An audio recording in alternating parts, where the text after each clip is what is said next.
तो जी हाँ दोस्तों, एक नए होली गाने का पोस्टर आए थे साई लाल यादव जी का, जिस गाने का नाम है डलवाला निहुर थे। जी हाँ दोस्तों, आप लोग नाम सोच सकते हैं कि जिस राइटर ने इसे लिखा है उसका सोच क्या है।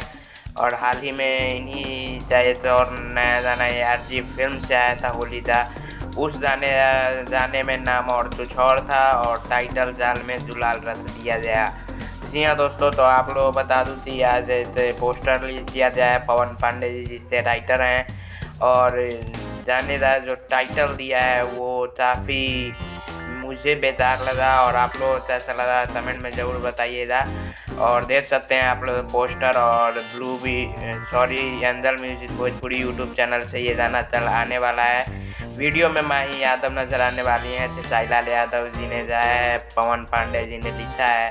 और ये टाइटल मुझे बिल्कुल भी सूट नहीं कर रहा है, क्योंकि साई लाल यादव जैसे बड़े स्टार ऐसे टाइटल वाले जाने पोस्टर देखते ही लोग समझ लेते हैं कि ये गंदा गाना है, तो नाम ब्रांड खराब हो जाता है साई लाल का। तो इसके बारे में आपका क्या कहना है कमेंट में ज़रूर बताइए। वीडियो लाइक सब्सक्राइब कर दीजिए।